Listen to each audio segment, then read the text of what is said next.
Welcome to Focus on the Candidates. My guest today is Diane Sare, and Diane Sare ran for U.S. Senate in 22 and 24. In 22, she ran against Chuck Schumer, and in 24, she ran against Kirsten Gillibrand in the state of New York.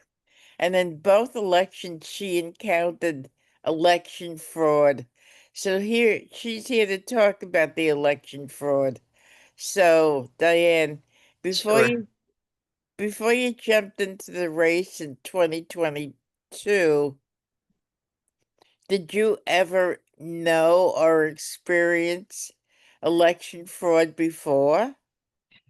Yes, actually, because I have been a very long time political organizer. I worked with Lyndon LaRouche for, I guess I was involved in 5 of his 8 presidential campaigns.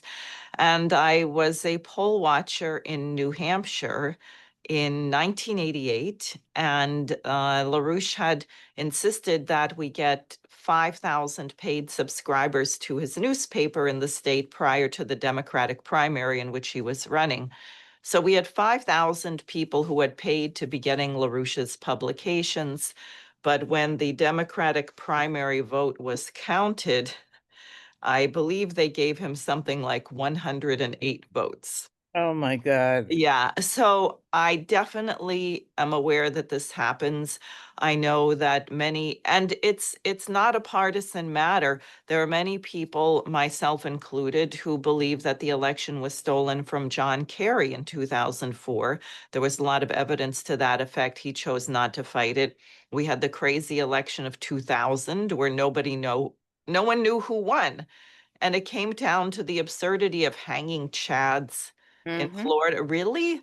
The United States of America, poor countries in South America have same day voting, counting, election ID, voter ID. They have far more safeguards to Mm-hmm. protect what is a sacred right in a democratic republic. So, in 2022, you have documentation to prove that there was election fraud. Would you like to show that to our audience? Yes, I will. Before I get to that, Cynthia, I just want to say something because we're now sitting potentially on the brink of a nuclear war with Yeah. Russia. And as you know, Medvedev, who is somewhat of a hothead, the former president, who's the deputy chair of Russia's National Security Council, put out some social media posts in response to Trump threatening the tariffs against India and the BRICS and so on. And then Trump put out a post, which I think is absolutely inappropriate for any head of state to do, particularly someone who actually does have nuclear weapons at his disposal, which was to say in response to Medvedev, and Medvedev brought up a dead hand, right? This Russian capability to respond to a decapitation strike, which is on autopilot. Everything just launches toward the US, toward Western Europe, right? Uh, so Trump said, well, you can't take this lightly. Therefore, I am moving to Ohio class nuclear submarines. These have the Trident missile launchers.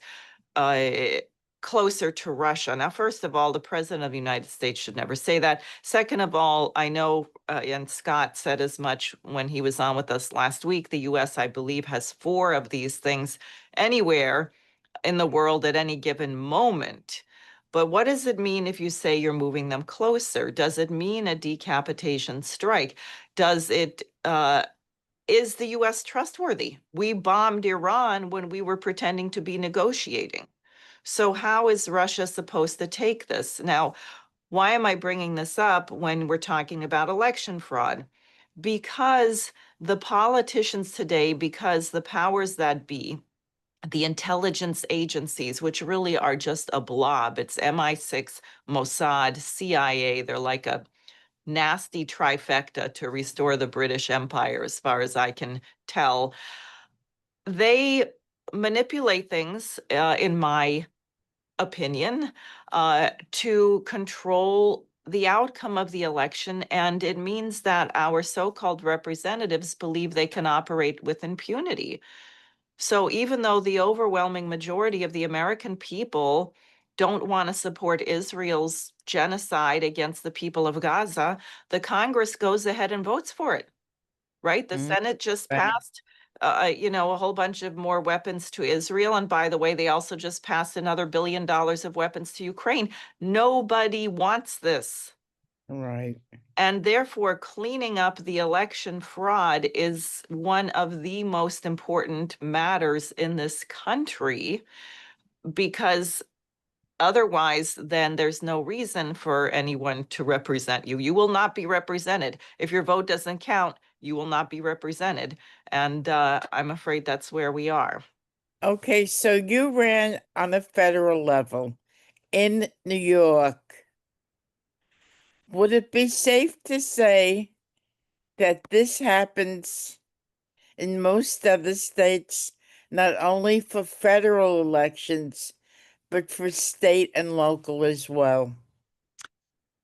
I think it probably is not the same in every state. Some states are moving to get more control. New York, I think they have a great interest in controlling because Wall Street is based in New York, and therefore, and it was the place of the founding of our republic, right? George Washington was sworn in down at Federal Hall in Manhattan. So I think New York is seen that the city is a key trading point. The UN is there, was seen as one of the most important states to get control of. So other states may not be so bad. I think it's particularly federal office, but also the governorship. I don't think Kathy Hochul actually won the election. I find that hard to imagine. She's so dreadful. And Lee Zeldin wasn't great, but I think there was a lot of evidence in that 2022 gubernatorial race to indicate that actually something funny went on with that vote, but he wasn't interested in pursuing it. So that's that. So in the major races, I think it's top down. In local politics, um, I think it's less controlled, and they do less sophisticated kinds of election fraud by, stuffing ballots or miscount, just local whatever. I will also say that I don't think the number one issue is undocumented people voting. That would be a very tiny minority. Maybe you have some people with some money on a local level who want to bus a bunch of non-citizens somewhere to vote, but that we're not talking about those kind of numbers, and it's really diversionary, I think, to focus on that. Okay, you used the word unsophisticated. Even though it might be unsophisticated, the problem is still there. Would you agree? Yes. Okay. We have a very corrupt society, Cynthia. I know this is not news to you. Right, right. I was amazed when I was running to discover for how little people were willing to sell themselves, sell their, abandon any principles they might have had, sell their vote. It's actually shocking to me. And I think it's because we see it's corrupt from the top. So people say, well, whatever, there's no point in standing on principle. I've got to look after myself. And, at a certain point, they're going to have to recognize, as now we're on the brink of a nuclear war, we're on the brink of a blowout of the entire financial system. People can't make ends meet. So maybe just looking after yourself and putting your hand out for whoever's going to pay you off isn't actually going to allow you to survive. And therefore, maybe you should think a little bit differently about how you conduct yourself. And maybe it's worth taking a risk to your own personal well-being to ensure that something good comes after you. Because after all, we're not going to be here each that terribly long. And I think it's important that mankind as a whole has an opportunity to improve itself. So in 2022 and then 2024, the powers that be use different tactics. Let's start with your race against Schumer. Okay, so we will go to that right now. Here we go. So I presume you can see this. This Yeah. was, and you can see this 2:50 a.m. Eastern time. So this was election night in 2022. I forget the date. I think it might have been November 5th.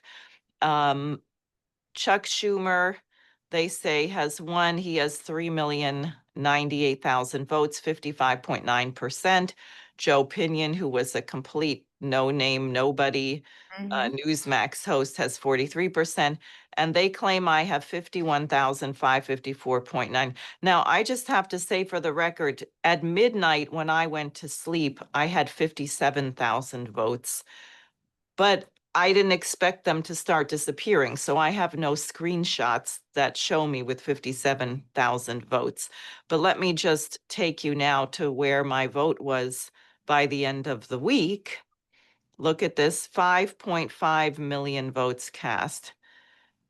Mhm. So now by the weekend, with 5.6 million votes cast, somehow about 28,000 votes have disappeared from my total, right? Okay. Schumer has 3.1 million, Pinion 2.4 million, and I have half.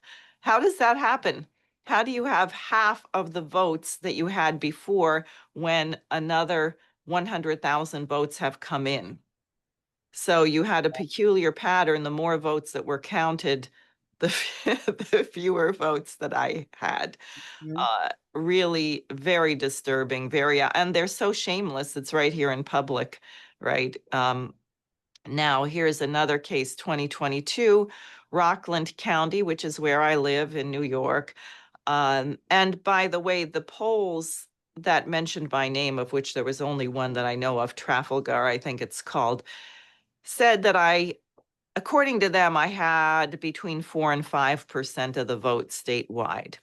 So it would make sense in the county where I reside that I had 5.8% of the vote, 6,212 votes.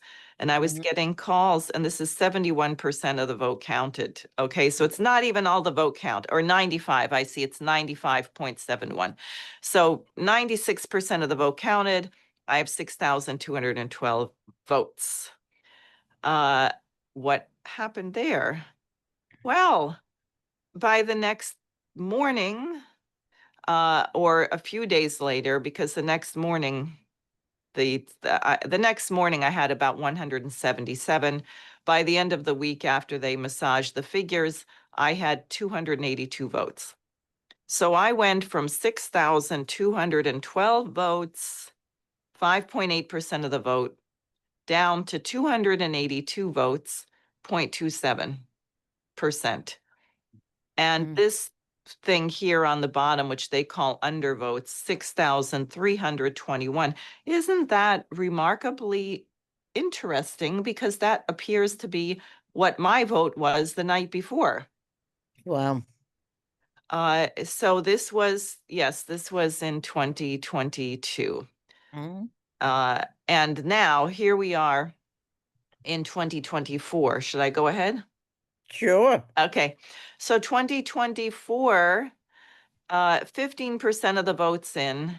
Gillibrand has 74%. Sapricone, the Republican, has 25%. I have 0.5%. Let's see if I have, yeah, 16% of the votes in. And there's a little change, right? Hers goes down, this is normal because you're counting different parts of the state. So maybe Sapricone was stronger in the place they counted for the next 1%, and she was, but look at me, 0.5%, no change whatsoever, the exact same percent of the vote. 21% of the votes in. Her vote has gone down, his has gone up, but Diane Sare, 0.5%, not the Wow. slightest alteration, never changes, flatlined. Let's keep going. 61% of the votes in. Oh, she's gone down to 61%, he's gone up. Diane Sare, 0.5%, the same, the exact same vote all the way through. And then we have this, which is where I did a lawsuit. Let me just, so we're now switching.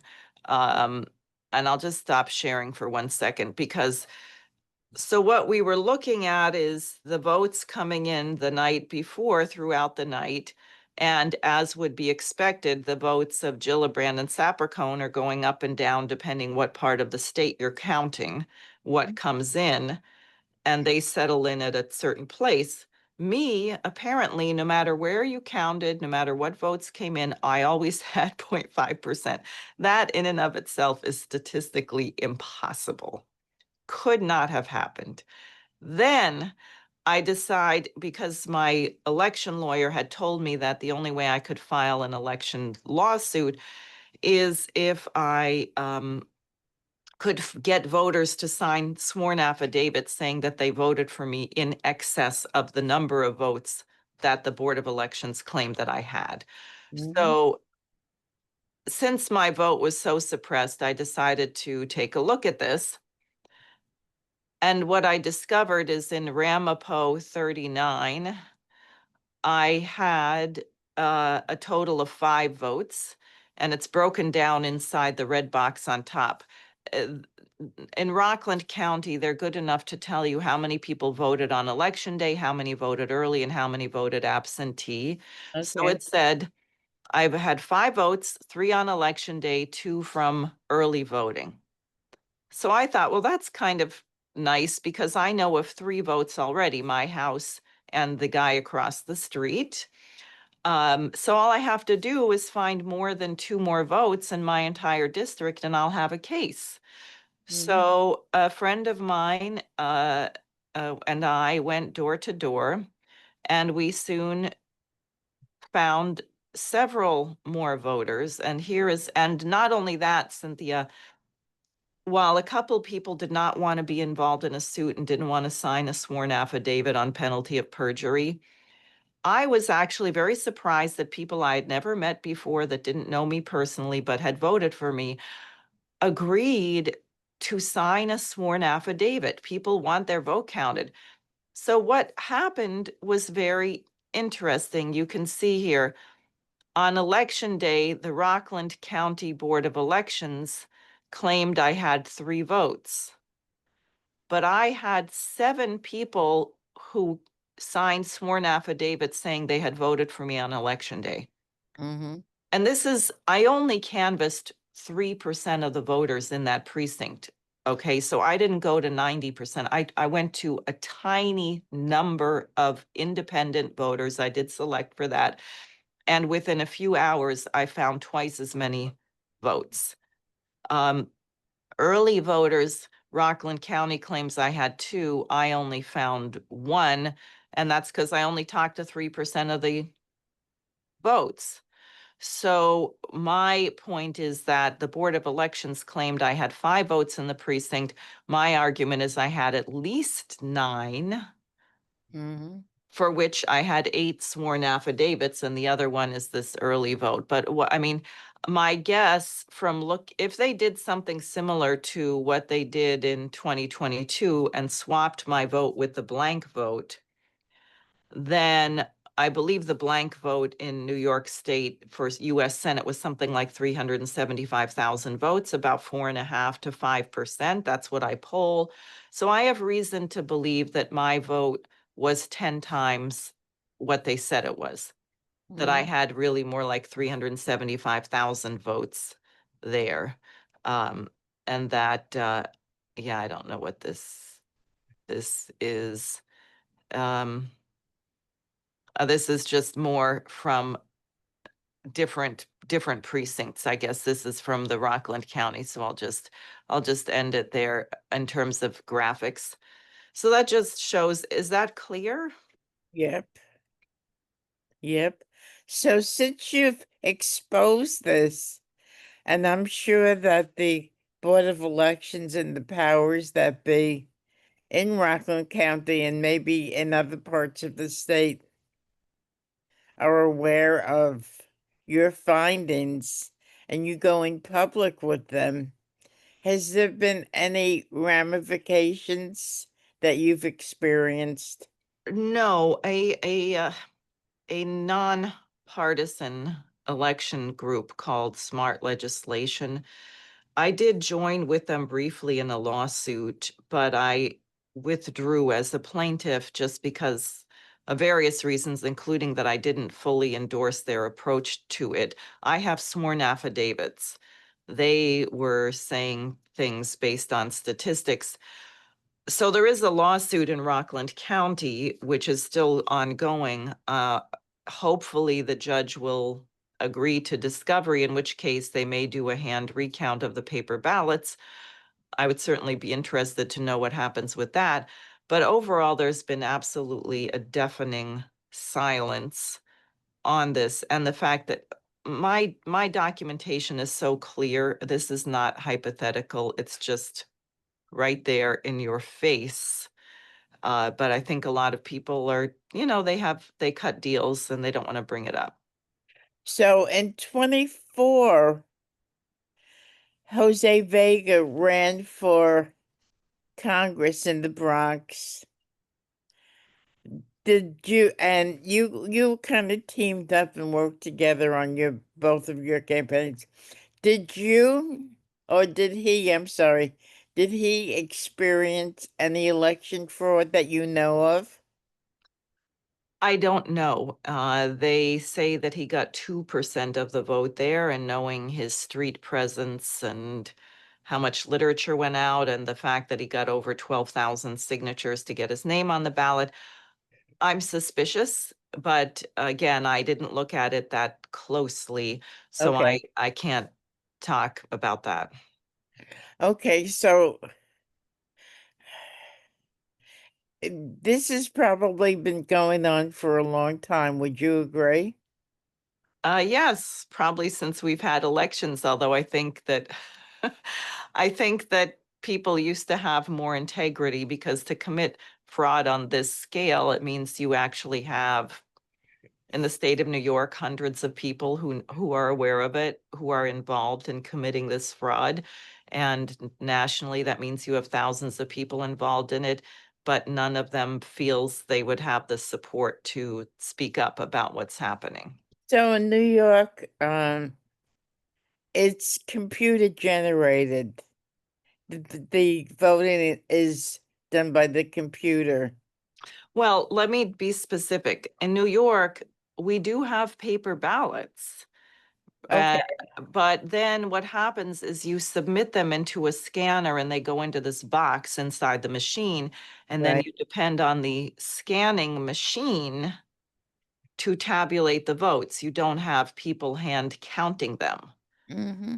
But the paper ballots do exist, and New York has a law that if the election is within, I forget what, 0.5% or something or other, you can demand a hand recount of the paper ballots. But for what I said, since if I got 5% of the vote or 0.5%, they would say, well, you didn't win the election. So, you would have a very hard time making a case. But that's the point of getting sworn affidavits, because what I have is proof that people were disenfranchised. That's a very serious matter in a republic, and they should therefore open those boxes and do a hand recount. So you've been very vocal about what you've experienced over the past few years. And maybe there's other people who have run for office who experience similar situations, but would not or have not been vocal about it. At this point in time, like you said, we're on the brink of a nuclear war, which scares the hell out of me. And I'm sure you and everybody else listening. What would you say to people and to candidates who might look at this, who might be experiencing some kind of an election fraud? What do you tell them? Fight. We may have to resort to changing this on a local level. That will take time. And of course, as you said, we're probably this close to, self-annihilation. So obviously, we've got to get this nuclear war thing off the table. We got to be in the streets. We got to call our congressman. We've got to call the White House. We have to be heard. On the election question, I think more people should run for office. We're going to have to do a lot of real grassroots organizing so that you know your voters, so that you have the capability to do what I did on a much larger scale, perhaps get sworn affidavits. One thing I wish we could organize is exit polls. I think exit polls would be very effective. People want their vote counted, so why not have people, they might have to sign a sworn affidavit on the way out that they would cast secret ballot on the way out of exactly how they voted when they were in the polling place, and then someone else could look at them on the outside and see if they actually match up. I think that might be one way to deal with it. Uh, you know, there's, as I said, I think the whole thing about whether people are citizens or not is diversionary. It's not the major threat. It's electronic, it's the intelligence agencies, it's top down. So because you've exposed all this stuff that happened to you, is Chuck Schumer nervous? Not so far. Really? No, he's too arrogant. These people are so arrogant. I mean, look at them. They think that all of us watching children being starved to death and being anguished and unable to sleep at night and being out in the streets will never affect them because they've got everything under control, so they don't have to worry about being voted out. I think one good sign, and I'm not, to be clear, I'm not endorsing anyone for mayor at the moment. I frankly don't think any one of them is really qualified to run the city. But why did Zoran Mamdani win? Two things. One, of course, the economy is terrible and he's talking about it. He's talking about the rents. But two, Israel, including many, many, many of the liberal Jews in New York who see what's going on in Gaza as a repeat of the Holocaust. The last thing they wanted to do was repeat what Adolf Hitler did to them. So here's a guy who, unlike every single other mayoral candidate, when they ask, what country would you visit after you get Right. elected? And I thought, I must say, I forget which one it was. After my third trip to Israel, I would go to Ukraine. I mean, this was embarrassing. And he just said, I would stay in New York. Right. He's not running for mayor of Tel Aviv. He's running for mayor of New York City. So people, I think, appreciated that. And interestingly to me, whatever it was, they overwhelmed the fraud, or maybe there was some fraud and the Trump people wanted to stop Cuomo from getting the nomination. I don't know, but I think there was a massive support for Mamdani and it did come out. Mhm. So I think there's hope in building a movement with the anguish and outrage that people are feeling that we could overcome this. I personally believe that Cuomo thought he had it in the bag. This way he didn't really have, his feeling was he didn't have to exert himself because he thought he was gonna win. And that's my feeling. Had he openly campaigned, done all Right. the stuff that Mandami did, there would be a different scenario right now. I think you're right. And that's the problem that the enemies of mankind have, is their arrogance. The Mm. question is, when does it catch up to them? And can we make it catch up to them fast enough before we end up all dead? So that's the Right, question. right. So final thoughts, Diane. Uh, well, I just appreciate what you're doing, Cynthia, and giving us a voice and doing your job to get the truth out and being active for peace. And I would urge people listening, don't be discouraged. I am not discouraged. I am not giving up on this fight, and I'm going to be visible. And I think everyone else should do likewise. Diane, thank you so much. You've been listening to Diane Sare. This is Focus on the Candidates. I'm Cynthia Pooler. If you like this show, please subscribe to my YouTube channel. Thank you, Diane. Thank you, everybody. Have a great day.